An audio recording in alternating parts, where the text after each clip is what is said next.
They tell you Thailand is the land of smiles, the perfect place to retire cheap and live like a king. What they don't tell you is that one rule change, one birthday, one bureaucrat's signature can end everything you built in a single afternoon.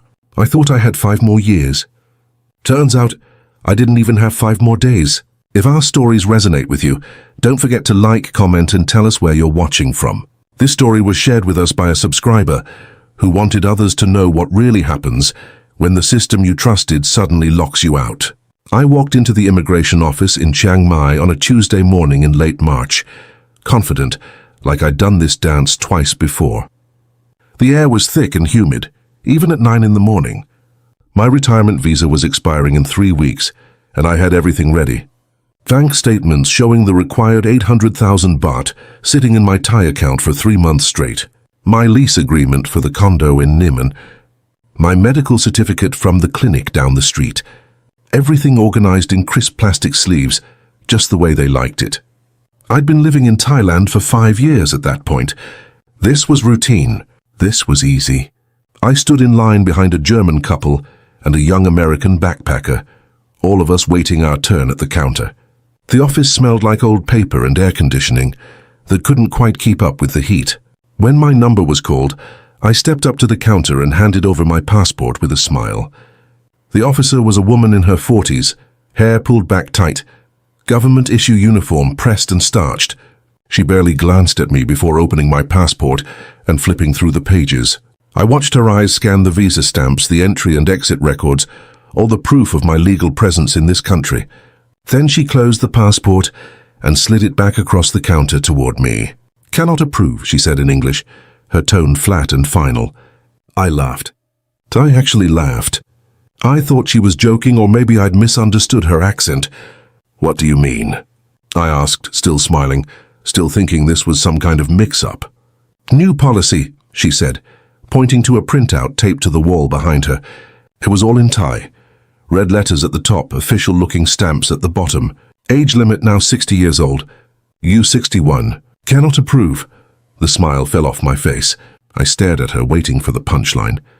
She didn't blink. "Wait, I'm sorry," I said, leaning closer to the counter.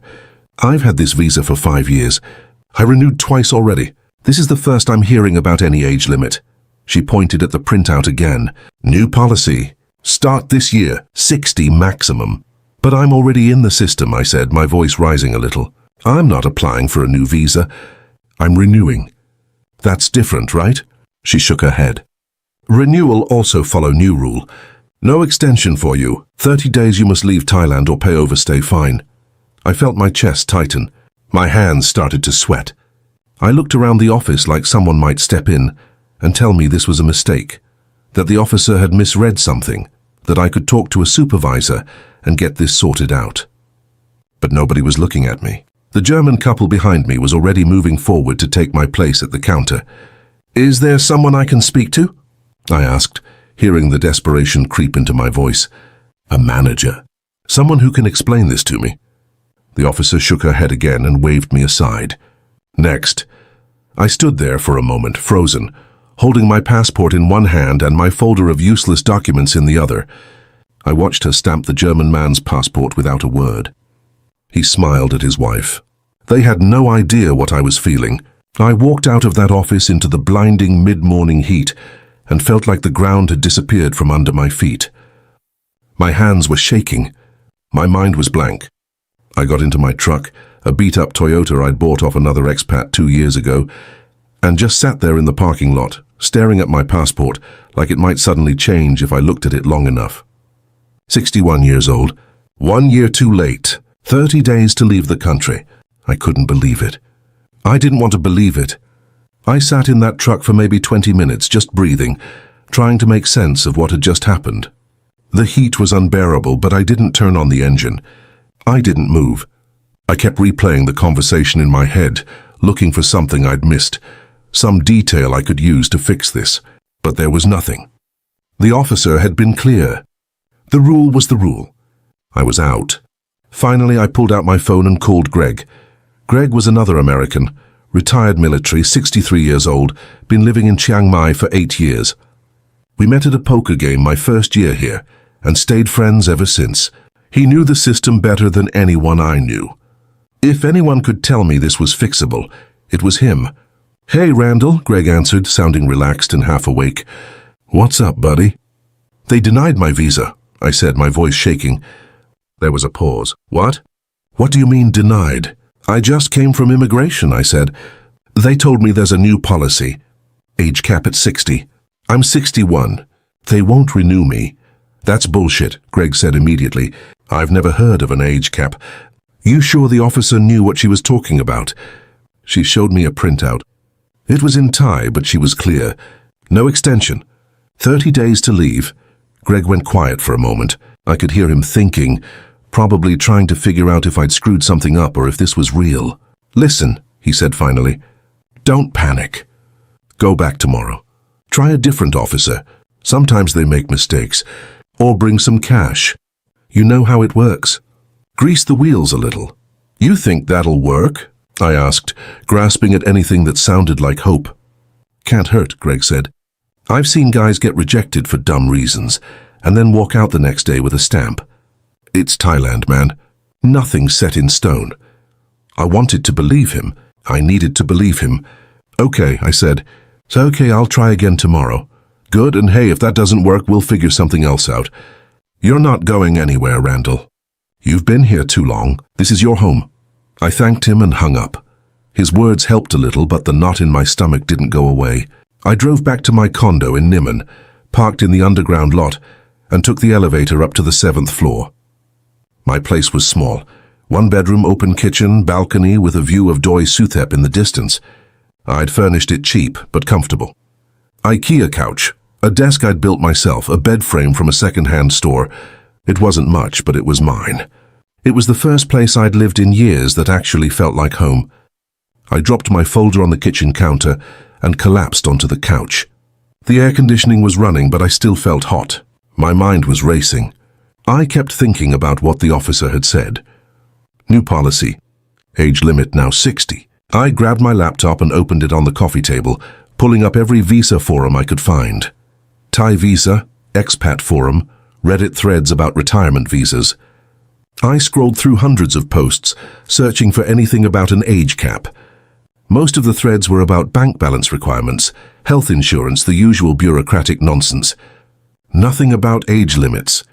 Then, buried in a thread from 2 months ago, I found a single post from a guy in Pattaya. He'd written, "Heard rumors immigration is tightening retirement visa eligibility. Something about age restrictions coming soon. Anyone know if this is real?" Nobody had replied to him. The thread had died right there. My stomach dropped. This wasn't a mistake. This was real. And I'd missed it.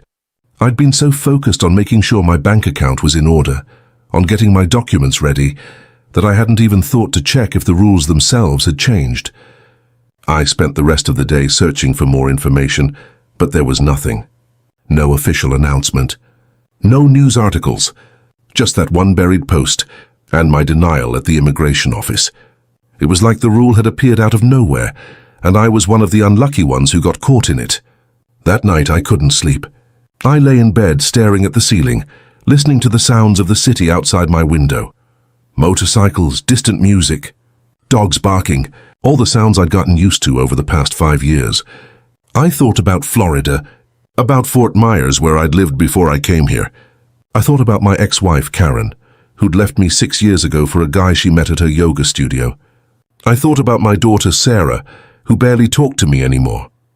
We'd had a fight before I left for Thailand. Something stupid about money, about responsibility, about me running away from my problems.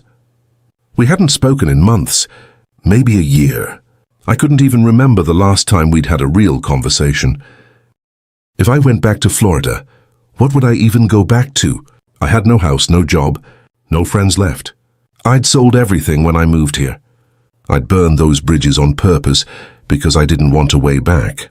Thailand was supposed to be my fresh start, my chance to live somewhere warm and cheap and simple, my chance to be happy. And now, because of one rule change, one birthday, it was all about to end.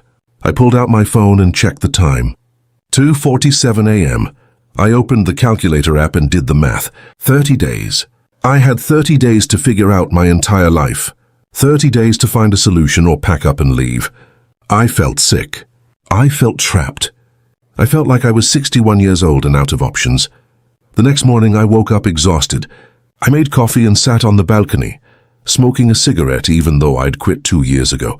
I'd bought a pack at the 7-Eleven downstairs at some point during the night. I couldn't even remember doing it. The sun was coming up over the mountains, painting the sky orange and pink. It was beautiful. It always was. That's one of the things I loved about Chiang Mai. The sunrises, the quiet mornings, the feeling that time moved a little slower here. I didn't want to leave. I couldn't leave. I spent the next 3 days locked in my condo, barely eating, barely sleeping, just researching and making lists and trying to figure out what the hell I was supposed to do. I looked into education visas. You could get a 1-year visa if you enrolled in a language school or a cooking class or something like that. But the thought of sitting in a classroom at 61, surrounded by 20-year-old backpackers, learning to say hello in Thai, made me want to die. It felt humiliating. I looked into volunteer visas. You could get a visa if you worked with a registered NGO, teaching English or helping with community projects. But that meant working for free, giving up my time, my freedom just to stay legal. It didn't feel right. I looked into the elite visa, the one where you pay a massive upfront fee and get 5 or 20 years of legal residence, no questions asked. But the cheapest option was 600,000 baht. That's about 17,000 US dollars. I didn't have that kind of money sitting around. I'd been living on my savings and my pension for the past 5 years, stretching every dollar as far as it could go. I couldn't just drop 17 grand on a visa. It would wipe me out. So I was stuck. No good options. No clear path forward. Just 30 days and counting. On the 4th day, I finally admitted to myself that I needed help. I couldn't figure this out on my own. I pulled up Facebook and joined a few expat groups I'd been lurking in for years. I posted a message, keeping it vague, asking if anyone knew about the new age restrictions on retirement visas and if there were any workarounds. Within an hour I had a dozen replies. Most of them were useless. People saying they hadn't heard anything. People complaining about immigration in general. People making jokes about marrying a Thai woman to get a visa. But then I got a private message from someone named Kamala. Her profile said she ran a visa consultancy in Chiang Mai called Visa Easy Thailand. Her message was short and professional. Hi Randall, I saw your post. I've been helping foreigners with visa issues for 5 years. The new policy is real, but there are options. Let's talk. I'm confident I can help you. I stared at the message for a long time. Part of me was skeptical. Visa agents in Thailand had a reputation for being scammers, for taking your money and disappearing. But another part of me, the desperate part, wanted to believe her. I needed someone who knew the system, who could navigate the bureaucracy, who could give me a way to stay. I replied, "What kind of options are we talking about?" She responded within minutes. "Too much to explain over message. Can you meet me at my office tomorrow? I'll go over everything in detail." No obligation, I agreed. What did I have to lose? The next morning I drove to her office. It was a small shopfront near the old city, tucked between a massage parlor and a pharmacy. The sign above the door said, "Visa Easy Thailand" in both English and Thai. I parked on the street and walked in. The place was clean, air-conditioned, professional-looking.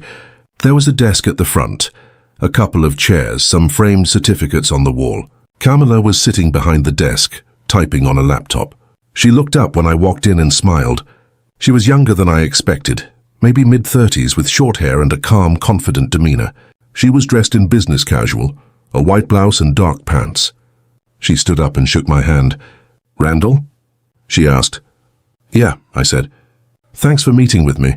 "Of course," she said, gesturing to one of the chairs. "Have a seat. Can I get you some water, coffee?"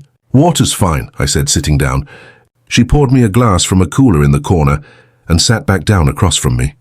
She folded her hands on the desk and looked at me with a kind of professional sympathy, like a doctor about to deliver bad news. "So," she said, "tell me what happened." I told her everything. The denial at immigration, the age cap, the 30-day deadline. She listened without interrupting, nodding occasionally, taking notes on a pad of paper. When I finished, she leaned back in her chair and sighed. "Okay," she said. "First, I want to confirm that what the officer told you is accurate. There is a new policy. It started in January. The retirement visa now has a maximum age of 60. If you're over 60, you can't apply or renew." My heart sank. Hearing it confirmed by someone who knew the system made it feel even more real. "But," she continued, "there are ways around it." I leaned forward. "What kind of ways?" She pulled out a brochure from a drawer and laid it on the desk between us. It had a list of visa types with descriptions and prices. "Education visa," she said, pointing to the first option. "You enroll in a language school or a university program. Attend classes, get a visa, good for 1 year renewable." I shook my head. "I'm 61. I'm not going back to school." She nodded like she'd expected that answer. "Volunteer visa. You work with a registered NGO. Teaching English, community projects, that kind of thing. Also 1 year renewable." "That means working for free," I said. "Correct. What else?" She pointed to the third option. "Elite visa. You pay a large upfront fee to the Thai government. It's essentially a long-term tourist visa. 5 years for 600,000 baht. 20 years for more." "I don't have 600,000 baht," I said flatly. She looked at me for a moment, sizing me up, trying to figure out how desperate I was. Then she leaned forward and lowered her voice. "There's one more option," she said carefully. "It's not on the brochure." I looked at her. "What is it?" "A marriage visa," she said. "If you're married to a Thai national, you can get a 1-year extension based on marriage. It's easier to qualify for than a retirement visa." "No age limit," I frowned. "I'm not married." "I know," she said, "but we can arrange that." I blinked. "Arrange it?" She nodded. "It's a temporary arrangement. On paper only. You get married to a Thai woman, apply for the visa extension, and once it's approved, you're legal for another year. During that time, we can work on finding you a more permanent solution." I stared at her. "You're talking about a fake marriage." "I'm talking about a legal marriage with a mutual understanding," she said calmly. "It's more common than you think. I've helped 5 other clients do this in the past year alone. It works." I sat back in my chair, my mind racing. It sounded sketchy as hell, but it also sounded like the only real option I had left. "How much does it cost?" I asked. 80,000 baht, she said. 40,000 upfront, 40,000 when the visa is approved. 80,000 baht, about $2,300. It was a lot, but it wasn't impossible. It was less than the elite visa, and it gave me a full year to figure things out. "What about the woman?" I asked. "Who is she? What does she get out of this?" "Her name is Chanida," Kamala said. "She's 29 from a village near Mae Sai. She's done this before. She understands the arrangement. She gets 10,000 baht as her payment.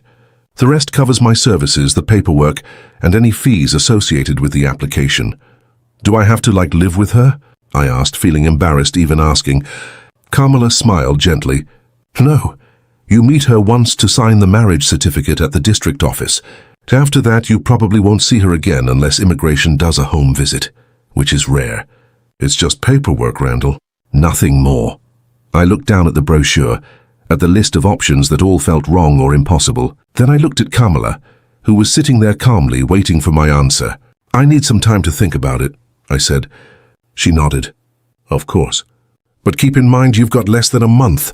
The clock is ticking." I stood up, thanked her, and walked out of the office.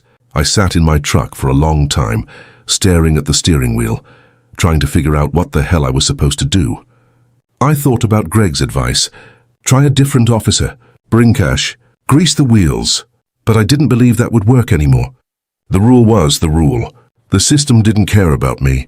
I thought about going back to Florida, about showing up at Sarah's house with my tail between my legs, asking if I could stay on her couch until I figured things out. The thought made me feel sick.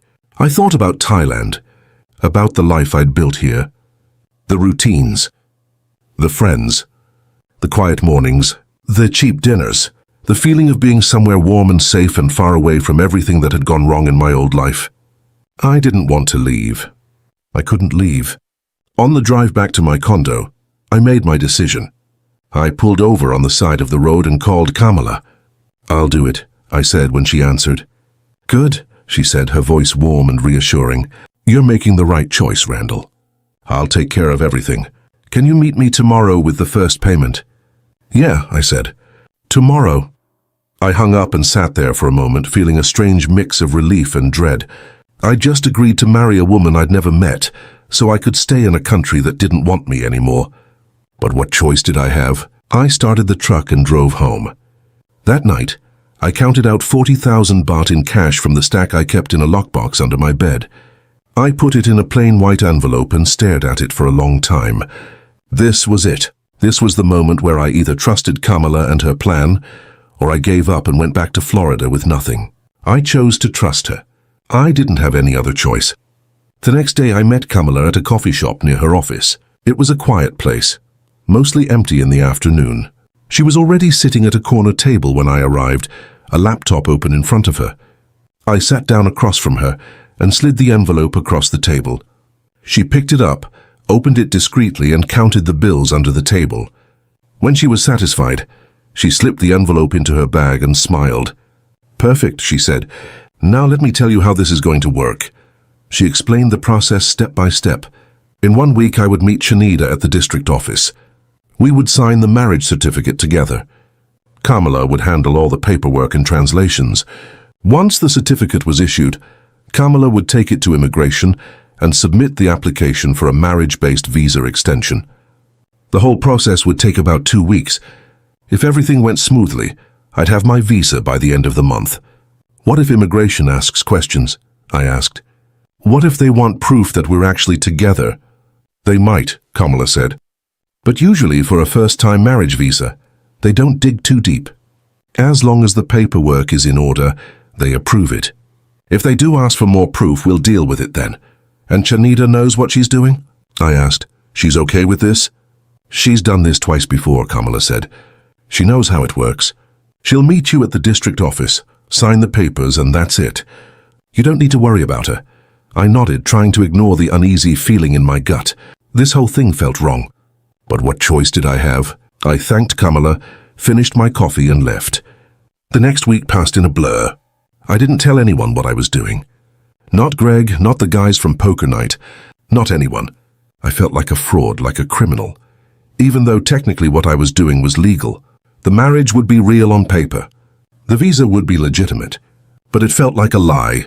It felt like I was cheating the system, even though the system had cheated me first. On the day of the signing, I woke up early and put on a clean shirt and khaki pants. I didn't know if there was a dress code for getting fake married, but I wanted to look presentable. I drove to the district office, a dull government building on the outskirts of town. Kamala was waiting outside with a woman I assumed was Shanida. She was small, maybe 5'2", with dark hair pulled back in a ponytail.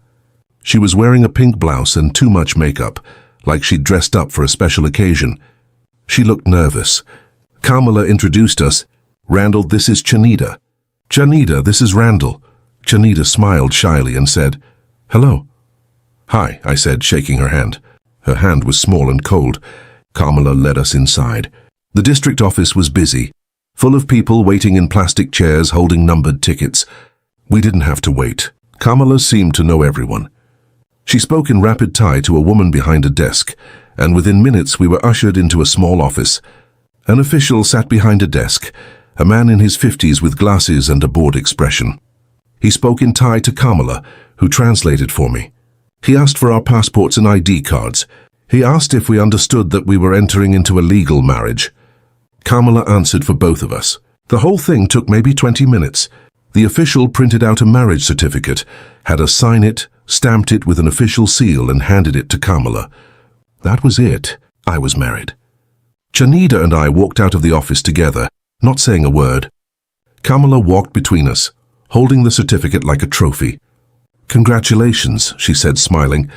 "Now I'll take this to immigration and start the visa application. It should take about 2 weeks." I looked at Shanida. She was staring at the ground, her hands folded in front of her. I wanted to say something, to thank her or apologize or I don't know what. But before I could, she turned and walked away, disappearing into the crowd outside the building. I watched her go, feeling a strange mix of guilt and relief. Kamala put a hand on my shoulder. "Don't worry," she said. "Everything's going to be fine." I wanted to believe her. I really did. The next 2 weeks were some of the longest of my life. I checked my phone constantly, waiting for updates from Kamala. She messaged me every few days with vague reassurances. Processing. Still waiting on approval. Should be soon. I tried to go about my normal routine. I went to my usual coffee shop. I went to the gym. I played poker with Greg and the guys on Wednesday nights. But I felt like a fraud. Every conversation felt fake. Every smile felt forced. I was carrying this secret, this lie, and it was eating me up inside. One night, Greg asked me how my visa situation had worked out. "Did you go back to immigration?" he asked, dealing cards around the table. "Yeah," I lied. "They sorted it out." I switched to an education visa. Greg raised his eyebrows. "Education visa? You're going back to school?" "Language school," I said, keeping my voice casual. "Figured I should finally learn some Thai," Greg laughed. "Good luck with that, man. Those tones are a bitch." Everyone at the table laughed. I forced a laugh too and picked up my cards. But inside I felt sick. The guilt was eating me alive. I started drinking more. Beer at lunch. Whiskey at night. I told myself it was just temporary stress. That once the visa came through, I'd relax. I'd get back to normal. But deep down I knew I was lying to myself. Nothing felt normal anymore. On day 16, Kamala called. I answered on the first ring. "Randall," she said, her voice tight. "We need to talk. Can you come to my office?" My stomach dropped. "What's wrong?" "Just come to the office," she said. "I'll explain everything when you get here."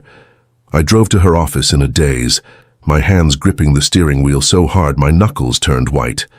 When I walked in, Kamala was sitting at her desk looking stressed. Her hair was messy. She looked like she hadn't slept. I sat down across from her without saying a word. "There's a problem," she said. "What kind of problem?" I asked, my voice shaking. "The marriage visa application was flagged," she said. "Immigration wants proof of a genuine relationship. Photos, shared bank accounts, proof of cohabitation."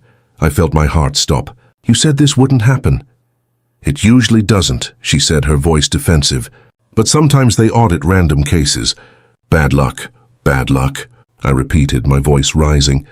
"You promised me this would work. You took my money and promised me this would work. I can still fix it," she said quickly. "But it's going to take more work. And more money." I stared at her. "How much more money?" 60,000 baht, I exploded. "Are you fucking kidding me? I already gave you 40,000. Now you want another 60? She stayed calm, her voice cold and professional. "The situation changed, Randall. Immigration is cracking down. If you want this visa, we need to make the relationship look real. Photos, shared living space. A paper trail, that takes time and money. You should have told me this could happen," I said, my voice shaking with anger. "I didn't think it would," she said. "But it did. So now we have two options. Either you pay the 60,000 and we make this work, or I refund half your money and you're on your own." I sat there staring at her, feeling trapped. I'd already spent 40,000 baht. My overstay clock was ticking. I had less than 2 weeks left. If I walked away now, I'd have nothing. No visa, no plan, no time. "What does making the relationship look real mean?" I asked, my voice barely above a whisper. Kamala pulled out a piece of paper and slid it across the desk. It was a checklist. Shared photos at temples, restaurants, tourist sites. Proof of shared address. Joint utility bills. Evidence of regular communication. "Chanida will move into your condo for a few weeks," Kamala said. "You'll take photos together. Go to a temple. Have dinner. Create a paper trail. Once immigration is satisfied, she'll move out and you'll get your visa." "And Chanida agreed to this?" I asked. "I'll handle Chanida," Kamala said. "That's my job. Your job is to decide if you want to stay in Thailand or not." I closed my eyes. I felt like I was drowning. I felt like every choice I made was the wrong one. But I didn't have time to think. I didn't have time to figure out a better plan. "Fine," I said, opening my eyes. "I'll pay it," Kamala nodded. "Good. Bring me the money tomorrow. I'll talk to Chanida and arrange everything." I stood up and walked out of her office without another word. I sat in my truck for a long time, staring at nothing, feeling like I'd just made the biggest mistake of my life. But what choice did I have? What fucking choice did I have? 3 days later, Chanida showed up at my condo with a small suitcase and a blank expression. Kamala was with her, translating instructions. Chanida would sleep in the guest room. We'd eat breakfast together, take photos around the city, act like a couple in public. At home, we didn't have to talk. Kamala made it sound so simple, like we were actors in a play. I agreed to everything. What else could I do? The first few days were painfully awkward. Chanida barely spoke. She spent most of her time in the guest room, watching Thai soap operas on her phone and eating instant noodles she'd brought with her.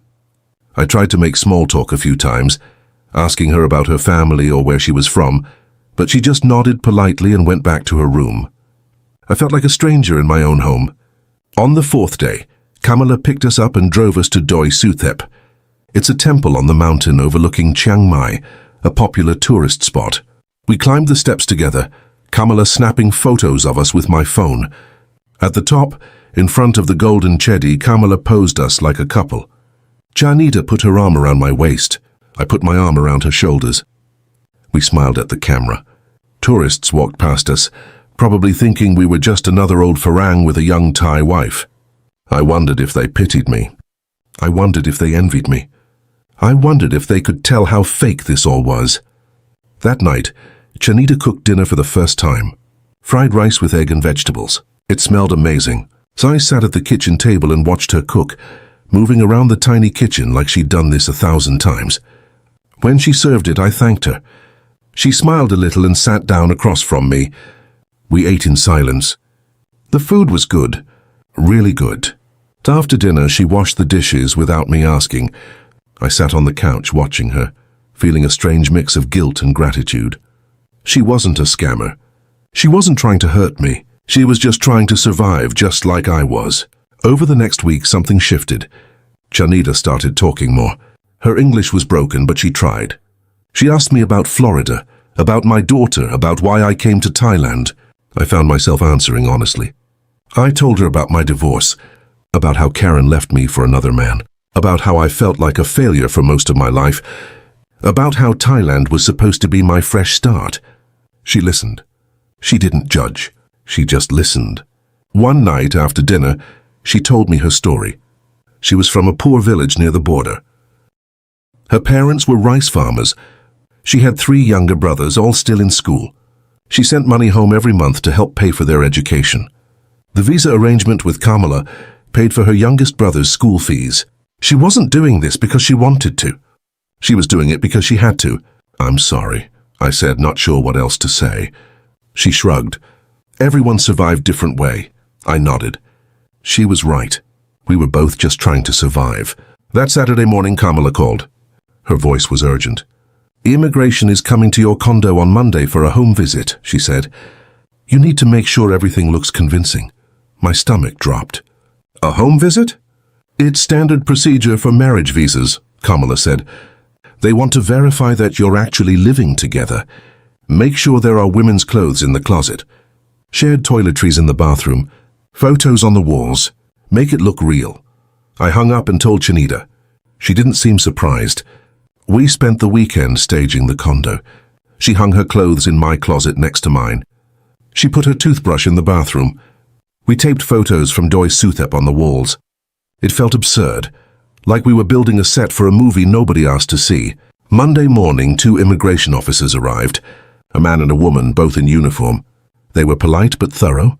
They walked through every room slowly, opening closets, checking drawers, taking notes.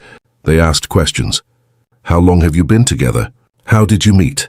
What does she like to eat?" I stumbled through the answers Kamala had coached me on. "We met at a market. We've been together for 6 months. She likes Thai food but also enjoys cooking Western dishes." The lies came out easier than I expected. Chanida sat on the couch, nodding when appropriate, speaking in Thai when they asked her questions directly. After about 30 minutes, they thanked us and left. I stood at the door watching them walk down the hallway, my legs shaking. When they were gone, I turned to Chanida. "What did they ask you?" I said. "If I love you," she said quietly. I stared at her. "What did you say?" She shrugged. "I say yes." We both laughed, nervous and exhausted. That night we sat on the balcony together, drinking beer and looking out at the city lights. It was the first time we'd felt like actual people around each other. Not actors. Not strangers. Just two people trying to make it through. I thought maybe this wasn't the worst decision I'd ever made. Maybe it would all work out. 2 weeks later, Kamala called. I answered immediately. "The visa was denied," she said, her voice flat. I felt like the floor had disappeared beneath me. "What?" "No explanation given," she said. "Just denied." "How is that possible?" I asked, my voice shaking. "We did everything you said. The home visit went fine. What the hell happened?" "I don't know, Randall," she said, sounding genuinely frustrated. "The rules keep changing. Immigration is cracking down on marriage visas too now. There's nothing more I can do." "What about my money?" I asked. "I gave you 100,000 baht." "I can't refund it," she said. "I've already spent it on processing fees and payments to Schneider." "I'm sorry." "You're sorry?" I repeated, my voice rising. "You took my money and promised this would work, and now you're just sorry?" "I did everything I could," she said coldly. "This isn't my fault. The system is broken." I hung up on her. I sat on the couch, staring at my phone, feeling numb. I'd spent over 100,000 baht. I had 1 week left before overstay. And I had nothing. No visa, no plan, no time. Chanita was still living with me. I hadn't told her yet. When I finally did, she didn't seem surprised. "Immigration like this now," she said quietly. "They don't want Farang anymore. Especially old Farang." She packed her things that night. I helped her carry her suitcase to the door. Before she left, she hugged me. It was brief but real. She looked up at me with sad eyes. "I'm sorry," she said. "Me too," I said. She walked out and the door closed behind her. The condo felt emptier than it ever had. I sat on the couch in the dark, listening to the silence, feeling like everything I'd tried to build had just collapsed. I had 5 days left. I considered staying and going into overstay, but the penalties were harsh. Fines, possible ban, deportation. I couldn't risk it. I couldn't risk being dragged out of Thailand in handcuffs. On Tuesday morning, I booked a one-way ticket to Fort Myers. I started packing. 11 years of life in Thailand fit into 3 suitcases and a carry-on. I sold my furniture cheap on expat Facebook groups. A young British couple bought my couch and kitchen table for 2,000 baht. I gave away my dishes, my books, my extra clothes. I cancelled my gym membership. I cancelled my phone plan. I cancelled my internet. Everything unraveled fast. On my last night, Greg took me out for beers. We went to our usual place, a bar near the night market.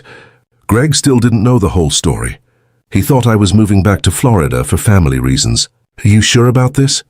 he asked, nursing a singer. "Yeah," I said. "It's time. You've been here, what, 5 years?" 5.5. Greg shook his head. "Damn, I'm going to miss you, man. Who's going to lose all their money to me at poker?" I forced a laugh. We talked about the good times. The motorbike trip to Pai, the Songkran parties, the cheap dinners, the feeling of freedom. Greg raised his beer. "To Thailand," he said. "To Thailand," I repeated, clinking my bottle against his. But I didn't mean it. Thailand had kicked me out. Thailand didn't want me anymore. I arrived at Chiang Mai airport 3 hours early. I checked in, dropped my bags, and found a seat at a cafe near the gate. I ordered a coffee I didn't want. I sat there watching the people around me, families, backpackers, businessmen, everyone moving on to somewhere else. I thought about Chanita. I wondered if she was okay. I hoped the money had helped. I thought about Kamala. I didn't hate her. She was just working the system like everyone else. I thought about the immigration officer, who first told me no. I wondered if she even remembered me. Probably not. I was just another old Farang who didn't make the cut. My phone buzzed. A message from Sarah, my daughter. "Dad, let me know when you land. I'll pick you up."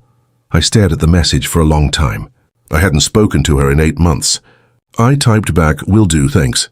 Then I stared at it some more. It felt cold, distant. I deleted it and wrote, "Thanks, sweetie. See you soon." I hit send. The boarding call came over the loudspeaker. I stood up, grabbed my carry-on, and walked to the gate. I didn't look back. I didn't take a last photo. I just walked. Thailand was behind me now.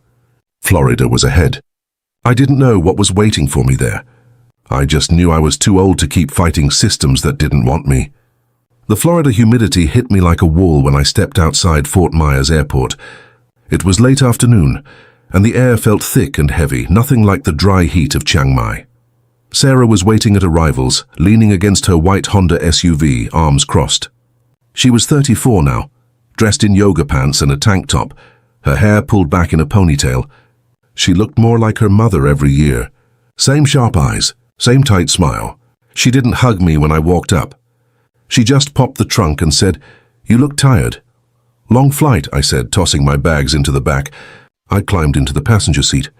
The car smelled like air freshener and kid snacks. There were juice boxes in the cup holders and a car seat in the back. Sarah got in and started the engine without a word. We drove in silence for a while, merging onto I-75 heading south toward Estero. I watched the flat landscape roll by, strip malls and palm trees and billboards advertising injury lawyers. It all felt so familiar and so foreign at the same time. "How long are you planning to stay?" Sarah asked, her eyes on the road. "I don't know," I said. "A few weeks, maybe. Just until I figure things out." "Figure what out?" she asked, her tone sharper than I expected. "Where I'm going to live. What I'm going to do." She didn't respond. We drove the rest of the way in silence. Sarah lived in a small house in Estero, a cookie-cutter development with identical lawns and palm trees planted at exact intervals. Her husband, Mike, was a project manager for a construction company. They had 2 kids, a boy and a girl, 7 and 5. I'd only met them a handful of times, always awkward visits where nobody knew what to say. Sarah pulled into the driveway and parked. I grabbed my bags and followed her inside. The house was clean and modern, lots of white furniture and framed family photos on the walls. The kids were watching cartoons in the living room. They glanced at me, curious, then went back to the TV. "You'll be staying in the garage," Sarah said, leading me through the kitchen to a side door. "We converted it into a guest room a few years ago." She opened the door. It was a small space, maybe 10 by 12 feet, with a thin mattress on a metal frame, a folding table and a plastic chair. The walls were bare. It smelled like motor oil and old paint. "It's temporary," Sarah said, her voice softer now, "just until you figure out your next steps." "Thanks," I said, setting my bags down. "I appreciate it." She nodded and left, closing the door behind her. I sat down on the mattress and looked around. This was my life now, a converted garage in my daughter's house, living on her charity because I had nowhere else to go. That night, I lay on the thin mattress staring at the ceiling, listening to the muffled sounds of Sarah's family through the wall. Her kids laughing, Mike talking about his day, the TV playing some sitcom. I thought about my condo in Chiang Mai, the view of the mountains, the sound of tuk-tuks in the morning, the coffee shop where the owner knew my order without asking. I wondered who was living there now. I wondered if they appreciated it. I closed my eyes and tried to sleep, but all I could hear was the hum of the air conditioner and the distant rush of the interstate. It didn't sound like home. It didn't sound like anything. The next few weeks were a blur. I tried to find work, but nobody wanted a 61-year-old with an 11-year gap in his resume. I applied to grocery stores, hardware stores, even a Walmart. Most places didn't bother responding. The ones that did told me I was overqualified or that they'd gone with another candidate. I signed up for Social Security early, taking the reduced payout. It was barely enough to cover rent if I could find a cheap apartment. But I couldn't afford my own place yet. Sarah's patience was wearing thin. Mike made passive-aggressive comments about freeloaders during dinner. One night he said, "Must be nice to retire early and live rent-free." Sarah shot him a look, but she didn't defend me. I started helping around the house. I fixed the fence. I mowed the lawn. I babysat the kids when Sarah and Mike went out. I tried to make myself useful, tried to justify my presence. But it was never enough. One evening, Sarah sat me down at the kitchen table after the kids had gone to bed. "Dad," she said, her voice calm but firm, "you need a plan." "I know," I said. "I can't carry you forever," she said. "Mike and I have our own bills, our own lives. You can't just stay here indefinitely." "I'm trying," I said. "I'm applying to jobs every day. I'm doing what I can." "It's not enough," she said. "I need to figure out where you're going to live, what you're going to do. You need to take responsibility for yourself." I looked at her, this woman who used to be my little girl, and I didn't recognize her anymore. Or maybe I did. Maybe she'd always been this way, and I'd just never paid attention. "I'll be out by the end of the month," I said. She softened a little, guilt creeping into her eyes. "You can stay longer if you need to." But I knew she didn't mean it. I was already a burden. I was already a failure in her eyes. Maybe I always had been. I found a one-bedroom apartment in Lehigh Acres, a rundown town about 40 minutes from Sarah. The place was old, built in the 70s, with stained carpet and thin walls. But the rent was cheap, $850 a month, and the landlord didn't care about my credit or my lack of employment. I moved in with my 3 suitcases and nothing else. No furniture. No dishes, no life. I bought a used couch off Craigslist for $50. A folding table from Goodwill. A mattress from a discount warehouse that smelled like chemicals. I built a life out of scraps. I spent my days looking for work, applying to jobs I knew I wouldn't get, just to feel like I was doing something. I spent my nights sitting on my balcony, smoking cigarettes, watching the sun set over the flat Florida landscape. I thought about Thailand a lot. I thought about how close I'd come to making it work. 1 more year. That's all I needed. 1 more year to figure out a real solution. But the system didn't care. The system never cares. I thought about Chanita sometimes. I wondered if she was still doing visa marriages. I hoped she was. I hoped she was okay. I never got her number. I had no way to reach her. She was just a memory now. A girl in a pink blouse who lived with me for 2 weeks and hugged me once before disappearing. I thought about all the men still in Thailand, the ones who got their visas, the ones who made the cutoff by a year or 2. I wasn't angry at them. I was just tired. Tired of fighting. Tired of starting over. Tired of being 61 and alone and out of options. But I'm still here. Still breathing. Still waking up every morning and making coffee and pretending like I have a reason to keep going. Maybe that's enough. Maybe that's all anyone can do. Survive the next day. And the day after that. And the day after that. Some nights when I can't sleep, I open my laptop and scroll through photos I took in Thailand. The temples, the markets, the mountains. My condo balcony at sunset. I don't post them anywhere. I don't share them with anyone. I just look at them and remember what it felt like to be happy, even if it was just for a little while. I tell myself I'll go back someday. That I'll figure out a way to get a different visa. That I'll save up enough money for the elite visa, or find some other loophole in the system. But I know I'm lying to myself. I'm 61 years old with no savings, no prospects, and no future. I'm not going back to Thailand. I'm stuck here, in this shitty apartment in Lehigh Acres, living on Social Security and whatever part-time work I can scrape together. This is my life now. This is all I have left. But I survived. I guess that's something. I guess that has to be enough.